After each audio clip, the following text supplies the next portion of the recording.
Como se tornar um campeão de vendas. Nesse vídeo eu vou te mostrar exatamente o que eu fiz em 3 empresas diferentes para me tornar o vendedor número 1 daquele período. Acompanhe.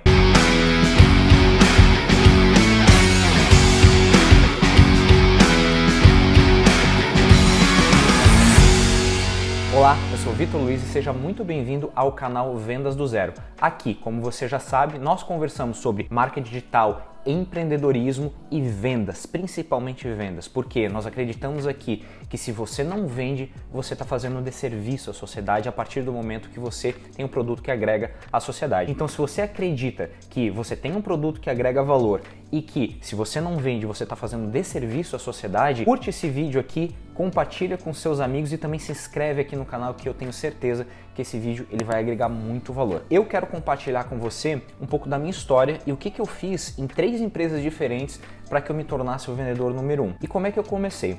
Basicamente, naquela época eu jogava um esporte chamado punhobol. Se você nunca ouviu falar, depois digita no Google que você pode ver um pouquinho mais. Eu também vou deixar um link aqui na descrição para que você possa ver o que é punhobol. Come on, defense now. Come on, let's go. Hey, Elton.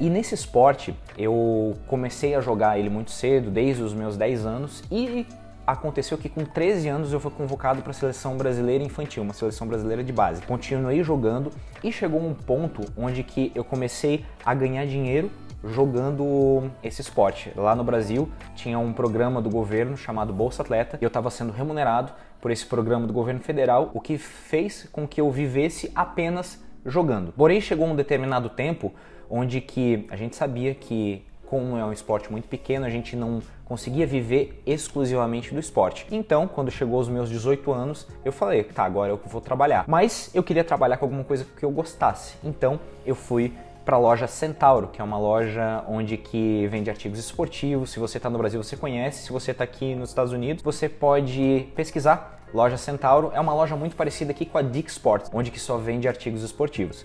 E lá eu comecei a trabalhar, sabe, no final do ano, quando eles precisam daquelas pessoas ali para suportar toda a demanda do Natal? Foi ali que eu comecei, eu era uma dessas pessoas que dava esse suporte. Então, quando eu comecei a trabalhar em dezembro, eu fiz um contrato de só um mês. Cheguei lá só para trabalhar um mês e durante esse trabalho eu comecei a ver as pessoas vendendo tênis, eu comecei a ver as pessoas vendendo camisa, vendendo artigos esportivos que eu gostava enquanto que eu era atleta. E eu não deixei de ser atleta, eu continuei sendo atleta nessa época. Então eu gostava muito daquilo. E aí o que aconteceu? Quando encerrou esse contrato, eu fui lá e pedi para a pessoa, porque eu queria continuar. Eu queria realmente continuar ali naquela loja vendendo. Era loja de shopping, trabalhava sábado, trabalhava domingo. Só que eu gostava daquilo, achava muito bacana. Então o que eu fiz? Pedi e eu tive essa proposta aceita para continuar trabalhando ali como vendedor. Só que o que aconteceu quando eu me tornei vendedor? Eu não bati meta no primeiro mês, eu não bati meta no segundo mês e eu não bati meta no terceiro mês. E aí, quando eu não bati meta no terceiro mês, eu fiquei extremamente chateado. Porque, poxa, eu sou um cara que vem do esporte. E esporte, você precisa dar resultado. Na hora que você ataca, você precisa fazer o ponto. Você tem uma pressão muito grande para que você atinja os seus objetivos no esporte, da onde que você é norteado pela competição. Quando eu fui para as vendas, eu não estava conseguindo performar. E aí chegou um ponto que aquela pressão ela estava tão grande que eu cheguei para o meu gerente e disse. Na época, o meu gerente se chamava até José Henrique, um cara extremamente inteligente, muito inteligente, e eu tive o prazer de ter essa pessoa como gestor nessa época. E aí o que aconteceu? Cheguei para o José Henrique e falei assim, ó, Zé, a gente chamava ele de Zé. Seguinte, cara, pra mim não tá dando aqui na parte de vendas, eu sinto que eu não tô gerando valor aqui pra empresa, não tô dando resultado, sinto que tem muita pressão aqui que eu não tô conseguindo entregar o melhor resultado. Eu queria saber se você conseguiria me mudar para alguma outra posição que não dependesse de vendas, pode ser o estoque, pode ser aqui para arrumar as gôndolas da loja, pode ser qualquer coisa que não seja as vendas. E aí, ele sabendo que eu era muito competitivo, porque ele também jogava futebol, ele também jogava muito bem futebol, e ele sabia, a gente tinha um fit legal por causa do esporte, ele chegou e disse assim, ó, Vitor, vamos fazer o seguinte, cara, eu sim posso te mudar, mas eu quero te propor um desafio. Ele já pegou no meu coração. Se você, no próximo mês, você conseguir simplesmente bater a meta mínima de vendas, eu te mudo para o estoque, para alguma outra posição que não dependa só de vendas. Mas você precisa bater pelo menos uma vez essa meta mínima. O que era a meta mínima? A gente ganhava um piso salarial e quando batesse essa meta, a gente começava a ganhar comissão. Ou seja, nós só conseguiríamos começar a ganhar comissão se a gente batesse 50 mil de vendas naquela ocasião. E aí o que aconteceu? Eu topei o desafio, adoro um desafio, né? Eu sou do esporte, então no esporte a gente tem desafios constantes. E aí eu topei o desafio. E eu tinha 12 dias para começar aquele mês. Então, o mês onde que ia ser válido realmente, eu ia ter que esperar esses 12 dias. E a hora que começasse o mês, a partir dali ia ser válido. E aí o que eu fiz nesses 12 dias? Nossa, eu entrei numa imersão de estudos. Eu começava a buscar tudo que era material, conteúdo de venda para entender o que eu poderia fazer para vender mais, o que eu poderia fazer para chegar naquela meta, para acabar de vez com essa pressão que tinha referente às vendas. Eu fiz alguns processos que eu quero te falar aqui o que eu fiz. Primeiro passo, o que eu fiz? Eu busquei na internet, no YouTube, vários conteúdos que falavam sobre venda. Então eu queria saber como é que as pessoas vendiam, o que as pessoas faziam, qual era a característica dos vendedores de sucesso de forma geral. Então comecei a pesquisar e eu encontrei muito assunto e me eduquei sobre isso. Ponto número 2. Eu me eduquei com as pessoas que eram os campeões de venda de dentro da minha loja. Porque às vezes eu vou pegar alguma técnica de venda de um mercado que não necessariamente pode ser o meu mercado, que pode me ajudar no meu mercado, mas não necessariamente vai ser especificamente para o meu. No meu caso eu queria entender como vender artigos esportivos, por exemplo, dentro de uma loja física. E aí eu comecei a falar com quem vendia muito bem dentro da loja. Eu comecei a falar, cara, como é que você aborda o cliente? Como é que você cria essa conexão inicial com ele? Cara, quando o cliente ele fala que tá caro, o que eu posso falar para esse cliente, né? Até se você quer saber sobre o que falar quando a pessoa diz que tá caro, eu vou deixar um vídeo aqui no card e na descrição desse vídeo, que cara, a gente fez um vídeo de mais de meia hora falando só como você pode suprir essa objeção. Eu perguntava, por exemplo, poxa, como é que ele apresentava um produto de uma forma encantadora? Então eu comecei a perguntar para os melhores. Vitor, por que você perguntava para os melhores? Porque eles são os melhores, porque eles têm um nível de faturamento superior ao das outras pessoas. Então significa, para mim, que eles dão mais resultado. E o que eu precisava naquele momento era resultado. Só que eu também olhava para aquelas pessoas, para aqueles vendedores, que talvez eles não eram os top 3, só que eles faziam algumas coisas que eram muito carismáticos com o cliente. Então eles tinham um atendimento muitas vezes humano, excelente. Então eu comecei a pegar qual que é o melhor trejeito desse vendedor, qual é o melhor trejeito desse, qual é o melhor trejeito desse. Somei com o quê? Com a minha natureza autêntica, porque eu não posso fingir que eu sou uma pessoa que eu não sou. Eu preciso ser eu, mas com técnica. E aí o que eu fiz?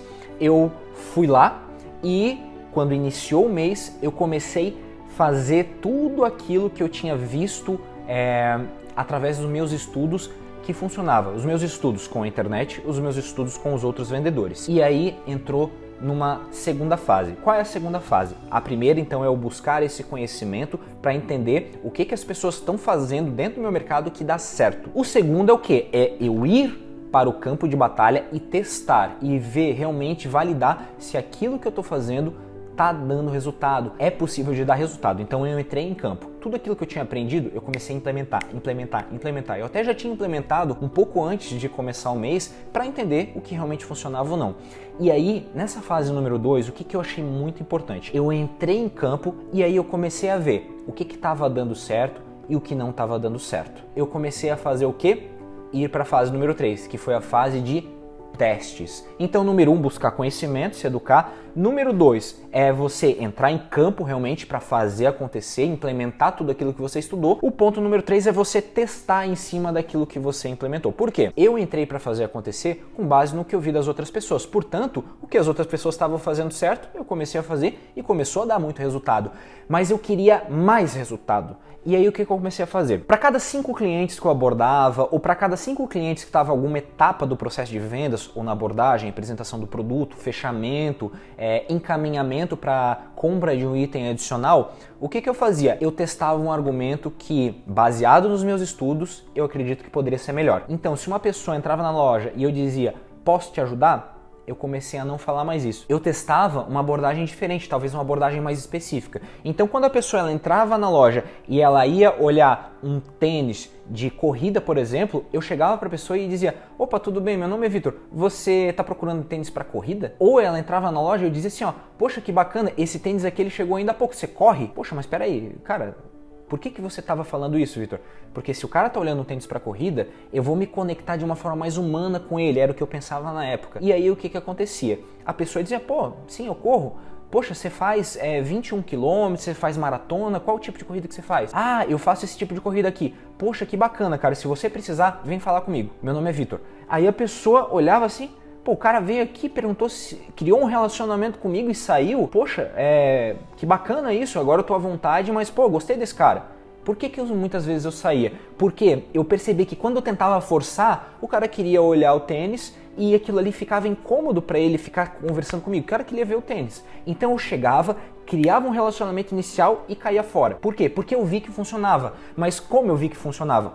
Testando. Os melhores vendedores não faziam isso. Os melhores vendedores, que eram naquele momento, eles ficavam em cima do cara até não dar mais. E eu percebia que aquilo ali parecia ser incômodo. Então eu testei uma forma diferente e essa forma diferente mudou radicalmente. Por quê? Eu criava uma conexão e caía fora. E o que acontecia quando as outras pessoas iam conversar com essa pessoa? Ah, aquele vendedor lá, ele já veio falar comigo. Por quê? Pô, eu criei uma conexão com ele, só que eu dei o espaço para ele ficar à vontade para conseguir comprar ou ver os produtos e serviços que ele queria. E quando ele escolhesse um produto ou tinha alguma dúvida, quem que ele chamava? A pessoa que criou um relacionamento com ele. Então eu tive muito resultado com essa técnica de abordagem. Por quê? Porque eu blindava o cliente de... Se outro vendedor fosse abordar, como eu já criei essa conexão inicial, ele queria falar comigo. Então esse foi um ponto muito bacana. E eu fiz isso em todas as outras etapas de processo. Fechamento, apresentação do produto. O pessoal vinha com umas 8 caixas de tênis para mostrar para o cliente. Eu vinha com 3. Eu vinha com uma categoria mais barata, que se o cara estivesse procurando um tênis mais barato. Eu vinha com um outro tênis de uma categoria que era uma categoria intermediária para o cara que queria um custo-benefício. E eu vinha com uma terceira categoria que era o high-end, que era o melhor tênis possível que a pessoa queria para aquela ocasião, só que tendencialmente ele se tornava um pouco mais caro também. E eu colocava esses 3, eu falava assim, ó, cara, sente a diferença dos 3 e vê o que for melhor para você. Não existe tênis certo e errado, todos eles vão suprir a tua necessidade para que você corra. A única coisa que vai definir é o que você realmente sentir que é o teu momento de compra agora. Então faz o teste dos 3, tá bom? A pessoa se sentia confortável porque eu dava a liberdade da pessoa comprar. E uma das coisas que eu percebia muito é que todas as pessoas que eu atendia, elas gostavam de comprar, mas elas não gostavam que ninguém vendia para elas. Então, o que eu fazia? Eu fazia esse trabalho de apresentar a solução e dizer, cara, eu tô aqui para qual solução você decidir. Todas elas vão funcionar para você. E eu ficava grato se a pessoa levava o mais barato e eu ficava grato se a pessoa levava o tênis mais caro. Por quê? Porque eu senti que eu estava contribuindo e ajudando e a pessoa sentia isso dentro do meu coração. E ela sentia também que eu entendia muito dos produtos que eu estava apresentando, porque eu era um estudioso tanto de processo de venda, mas também do produto que eu vendia. Eu acredito muito que o vendedor ele tem que entender muito bem do que ele está vendendo. Com essa técnica, o que eu fiz?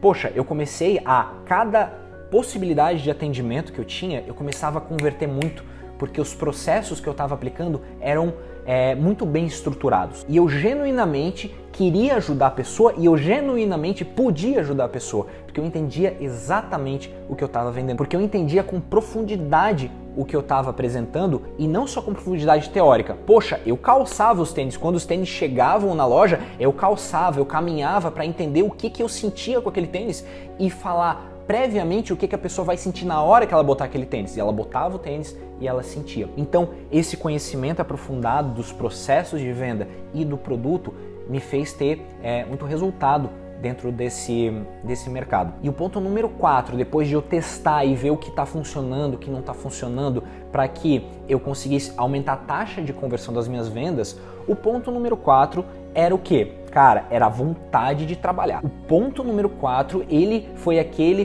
que me fez superar as metas. Não chegar nas metas, mas superar as metas. No período de almoço, as pessoas tinham 1h30 para almoçar. Cara, a minha vontade fazia com que eu almoçava 15 minutos e eu ia lá e ficava na loja o restante do tempo. Era o meu horário de almoço, eu podia almoçar. Eu optava por ficar ali na loja, por quê? Porque na minha cabeça, muitas pessoas naquele horário de almoço, elas iam sair dos seus respectivos trabalhos e ir para uma loja, porque era o tempo que elas tinham para ir lá comprar um tênis, para comprar uma camisa, para depois, 6 horas da tarde, elas poderem fazer a atividade esportiva delas. E dava muito certo. Então eu aproveitei uma oportunidade que todo mundo ia almoçar, para que eu ficasse e eu conseguisse converter mais vendas e aumentar as minhas vendas. Uma outra coisa que eu fazia, que dependia muito da minha vontade de trabalhar, era o quê? Sexta, sábado e domingo eram dias onde que tinha um volume muito maior de vendas ali. E aí o que eu fazia? Eu começava às 9 da manhã, ficava até às 5 da tarde, que era o meu horário em todos os dias, mas sexta, sábado e domingo, o que eu fazia? Eu dobrava, que era o que a gente chamava lá. Eu começava, porventura, ali às 9 da manhã, 10 da manhã, e eu ficava até às 10 da noite, que era a hora que o horário que a loja ficava. E isso fazia com que eu pegasse um ciclo gigantesco de vendas, porque tinha muito movimento e tinha muita oportunidade para fechamento. Então, com a minha taxa de conversão alta e com mais oportunidades, consequentemente, eu aumentei meu faturamento também. E no final do mês, daquele primeiro mês, eu não tinha feito 25 mil, não tinha feito 30 mil e nem os 50 mil que era a meta. Eu tinha batido 75 mil em um mês, que não tendencialmente era tão forte. 75 mil reais em vendas. E isso, o que isso fez acontecer comigo? Eu olhei pro relatório das vendas, eu disse, cara, olha quanto de dinheiro que eu ganhei. O meu gerente, né, o supervisor, que naquela época era o Carlos, ele chegou em uma reunião e ele disse, cara, olha aqui quanto é que o Vitor ganhou, vocês podem ganhar também isso aqui. Então criou um ciclo onde que movimentou toda a equipe um bom resultado. E eu fiquei muito feliz. E no final do mês, depois de ter batido essa meta, né, e eu super empolgado, né, poxa, achei muito bacana, tanto pelo valor financeiro, mas principalmente pelo valor de superação que tinha acontecido comigo. O que aconteceu? Eu fui falar com o José Henrique, aí o que aconteceu? A gente estava dentro de um carro, indo pela Rua 15, lá em Blumenau, que é a cidade onde que eu morava e onde que eu nasci. A gente tava indo em direção à Rua 7 e aí o que aconteceu? Ele olhou pra mim dentro do carro e disse assim, ó, e aí Vitão, e agora, vamos pro estoque? Eu olhei pra ele e eu disse assim, cara, nem a pau daqui das vendas ninguém mais me tira. E aí ele deu risada porque no fundo do coração ele sabia que se ele botasse essa chama dentro de mim, do desafio, do game das vendas, ele sabia que isso ia bater muito forte dentro de mim. E aí depois disso, cara, foi fantástico, foi muito bacana. Nos outros meses eu comecei a bater metas, a superar metas, a superar metas, a consistentemente ser o vendedor número 1 da empresa, até bater um faturamento. Foi o maior faturamento que eu já tinha batido na minha vida, foi em dezembro, no Natal, onde que eu fiz 150 mil reais em vendas numa loja física. Dobrava praticamente todo dia, né? Foi um período onde que eu trabalhei demais, sabe? Só que aquilo ali me trouxe um sentimento de que, cara, como as vendas podem mudar a realidade de uma pessoa, como pode mudar a vida de uma pessoa, a pessoa saber vender. E muitas pessoas dizem assim, não, cara, eu não gosto de vender, eu não sou vendedor. Aí eu penso, cara, todo mundo é vendedor. Não, Vitor, eu sou empregado, eu não sou vendedor. Claro, você está vendendo a tua hora. Quer a prova de que você está vendendo a tua hora para um empregador? Se você chegar para o empregador e dizer assim, ó, hoje eu não venho trabalhar, ele vai dizer que, tá bom, eu não vou pagar o teu dia, tá vendo? Você está vendendo a sua hora, você está vendendo o teu tempo e você produz o máximo que você puder dentro daquele tempo que você está sendo contratado. Todo mundo vende. E quando você sabe vender, quando você sabe se apresentar melhor, você consegue também cargos maiores, você consegue muito mais coisas com vendas. E esse foi o processo que eu fiz para conseguir ser o melhor vendedor da Centauro. Depois eu acabei saindo da empresa, porque eu queria vir aqui jogar nos Estados Unidos, né? Fiquei um tempo aqui jogando punhobol nos Estados Unidos aqui também. E quando eu voltei, fui trabalhar em um banco, né? Aquele banco, eu infelizmente não gostei nada de trabalhar no banco, né? E puramente porque a minha visão era uma visão diferente da que o banco tinha e tá tudo bem. Só que quando era para vender os produtos financeiros do banco, eu também me destacava muito. Tive uma passagem bem curta, fui trabalhar numa empresa que vendia matéria-prima para engenharia civil, também fiquei ali sempre como primeiro ou segundo vendedor, porque lá também tinha uma pessoa que vendia super bem, um carisma fantástico, seu Belmiro, nossa senhora, pessoa iluminada, pessoa de ouro, e lá eu aprendi muita coisa. Eu acho que a minha visão empreendedora ela foi construída lá dentro dessa empresa, e eu sou muito grato ao Alexandre, sou muito grato ao Belmiro por, cara, eu ter tido a oportunidade de trabalhar com eles dentro dessa empresa, e lá também desenvolvi muito a minha parte comercial até eu empreender, abrir meu próprio negócio. E em todas essas empresas o processo foi esse que aconteceu. eu comecei a estudar sobre vendas. Depois eu fui estudar sobre vendas especificamente para dentro do mercado que eu queria atuar, seja venda de tênis, de produto financeiro ou de matéria-prima para engenharia civil. PU, silicone, espuma expansiva, né? Quem é da área vai saber do que eu tô falando. Depois de eu ter o conhecimento de vendas dentro desse mercado e do conhecimento dos produtos, né, dentro desse mercado, para entender exatamente o que cada produto fazia, eu fui pro terceiro ponto, que é o quê? Que é eu testar tudo isso que aconteceu, ir pro campo de batalha, ir pras vendas e testar o que estava funcionando e o que não estava funcionando. No ponto número 3, eu começar a testar novas abordagens, testar novos meios de você aumentar a tua taxa de conversão dentro do teu processo de vendas, né, de você conseguir, eu falo desse jeito, se eu falar desse jeito, será que converte? Eu tô mandando esse material de marketing, essa apresentação da minha empresa aqui para o cliente, será que eu mandar outro tipo de apresentação, será que tem a chance de converter mais? Será que se eu mandar um vídeo converte mais do que uma imagem? E o ponto número 4 é ralar, meu amigo, trabalhar pra caramba, é chegar cedo e sair tarde, é realmente fazer acontecer, é o volume, as horas implementadas de trabalho que você tem ali, é o desenvolvimento de um sistema de marca digital para eu conseguir aumentar, escalar essas vendas. Então o ponto número 4 é trabalhar, ralar pra caramba para que eu consiga realmente aumentar o potencial das minhas vendas. Então eu acredito muito forte que se você pegar esses conceitos e implementar nas suas vendas, implementar no teu dia a dia para que você consiga mais clientes, para que você feche mais vendas, eu acredito que você sim pode ter muito resultado com isso. E se essas dicas fizeram sentido para você, se essa história te inspirou de alguma forma, peço do fundo do meu coração que você se inscreva aqui no canal para que você receba os outros vídeos também, que a gente vai dar super dicas aqui de vendas para que você possa aumentar a tua prosperidade financeira, seja no Brasil, seja nos Estados Unidos, onde você estiver, e eu acredito que essas dicas práticas elas podem te ajudar. E se você conhece outra pessoa que também possa se beneficiar desse conteúdo aqui, encaminhe, compartilhe para essa pessoa, que nós vamos ficar muito felizes em agregar positivamente a vida das pessoas. Meu nome é Vitor Luiz e esse é o Vendas do Zero. Até o próximo vídeo.